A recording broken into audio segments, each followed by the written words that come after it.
ಈ ಫೋಟೋದಲ್ಲಿ ಹೆಸರು ರಫೀಕ್ ಹೇಳೂರ್ ಅಂತೇಳಿ. ಈತನು ಈಗ ಒಂದು 2 ತಾಸು ಹಿಂದೆ ಕಾಳಮ್ನಗರದೊಬ್ಬ ಮಹಿಳೆಗೆ ಚಾಕು ಚುಚ್ಚಿ ತಪ್ಪಿಸ್ಕೊಂಡಿದ್ದಾನೆ, ಓಡೋಗಿದ್ದಾನೆ ಜಂಗಲಲ್ಲಿ. ಈ ಪ್ರೆಸೆಂಟ್ ಇವನಿಗೆ ಮೋಸ್ಟ್ಲಿ ಇವನು ಕಾಜಲವಾಡ, ರಾಮಾಪುರ ಮತ್ತು ತಳ್ಳಿಗೆರೆ ಜಂಗಲ್ ಭಾಗದಲ್ಲಿದ್ದಾನೆ. ಬ್ಲ್ಯಾಕ್ ಶರ್ಟ್ ಹಾಕಿದ್ದಾನೆ, ಹೈಟ್ ಅದಾನೆ, 5.8 ಇಂಚ್ ಇರ್ಬೋದು ಅನ್ಸತ್ತೆ. ಅಕ್ಕಪಕ್ಕದ ಮನೆಗಳ ಜಂಗಲ್ ಇದ್ರೆ ಆ ಕಡೆ ಸ್ವಲ್ಪ ಲಕ್ಷ್ಯ ವಹಿಸಿ.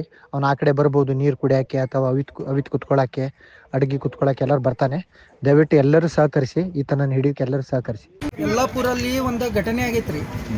ಹಿಂದೂ ಹುಡುಗಿ, ಅವಳದು ಮದುವೆ ಆಗೈತಿ, ರಂಜಿತಾ ಅಂತ ಹೇಳಿ. ಆ ಹುಡುಗಿಗೆ ಒಬ್ಬ ಜಿಹಾದಿ ಭಾಳ ತಿಂಗಳದ್ಲಿಂತ್ರ ನನಗೆ ಮದುವೆ ಮಾಡ್ಕೊ ಅಂತೇಳಿ ಕಾಡಿಸ್ತಾ ಇದ್ದ.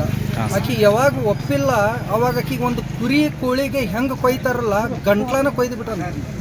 ಆಮೇಲೆ ಅದು ಕೊಯ್ದು ಏನು ಮಾಡ್ಯಾನ, ಅಲ್ಲಿಂದ ಓಡೋಗ್ಯಾನವ. ಎಲ್ಲೇ ಅಡವಿ ಒಳಗಡೆ ಅವ, ಎಲ್ಲೇ ಯಾರ ಕೈಯಾಗೂ ಸಿಗ್ತಾ ಇಲ್ಲ, ಏನಿಲ್ಲ, ಡಿಪಾರ್ಟ್ಮೆಂಟ್ದವ್ರು ಹುಡುಕ್ತೀನಿ ಅಂತಂದಾರೆ. ಇದು ಜಿಹಾದದ ಒಂದು ಟ್ರೈನಿಂಗ್ ಇದೆ. ಅವ ಏನು ಕೊಯ್ದಾನಲ್ಲ, ಅದು ಪ್ರೀ ಪ್ಲ್ಯಾನ್ ಟ್ರೈನಿಂಗ್ಲಿಂತ ಮಾಡ್ಯಾರ. ಇದು ಹಿಂದೂ ಹುಡುಗಿಯರ ಸತಿಗೂ ಅರ್ಥ ಮಾಡ್ಕೋಬೇಕು. ಇವ್ರ ಲವ್ ಪ್ರೇಮ ಏನಿಲ್ಲ, ಎಲ್ಲ ಸುಳ್ಳು. ಅದ್ರ ಹೆಸರಲ್ಲಿ ಇವರು ಜಿಹಾದ್ ಮಾಡ್ತಾರೆ. ಇದನ್ನು ಇವರು ಎಲ್ಲ ಹಿಂದೂಗಳು ಎಚ್ಚೆತ್ಕೋಬೇಕು. ಮತ್ತು ಈ ಪದೇ ಹಿಂದೂ ಹುಡುಗಿಯರ ಜೋಡಿ ಈ ಥರ ಆಗ್ತಾ ಇದ್ದೆ. ಕಾಟೆ ಅಂತೇಳಿ ನಮ್ಮ ತಂಗಿ, ಅವಳು ಮಧ್ಯಾಹ್ನ 1:30ಗೆ ಪ್ರೈಮರಿ ಶಾಲೆ ಅಡುಗೆ ಕೆಲಸ ಮುಗಿಸ್ಕೊಂಡು ಮನೆಗೆ ಬರುವಾಗ ಹೊತ್ತಿನಲ್ಲಿ 1 ಗಂಟೆ ಕರೆಕ್ಟಾಗಿ ಪಬ್ಲಿಕಲ್ಲೇ ಆಕಳ ಕುತ್ತಿಗೆ ಹೆಂಗೆ ಕಟ್ ಮಾಡ್ತಾರಲ್ಲ ಹಂಗೆ ಮಾಡಿ ಹೊತ್ತಾಗಿದ್ದಾನೆ.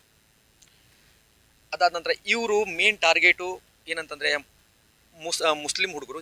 ಹಿಂದೂ ಯುವತಿರನ್ನ ಏನಂದರೆ, ಈಗ ಗಂಡ ಬಿಟ್ಟವರಾಗಲಿ, ಈಗ ಅಕಸ್ಮಾತ್ ಮನೇಲಿ ಏನೋ ತಾಪತ್ರೆ ಇದ್ದವರಾಗಲಿ, ಮನೆ ಸಮಸ್ಯೆ ಇದ್ದವರು ಹುಡುಗಿಯರನ್ನೇ ನೋಡಿಕೊಂಡು ಟಾರ್ಗೆಟ್ ಮಾಡ್ತಾ ಇದ್ದಾರೆ.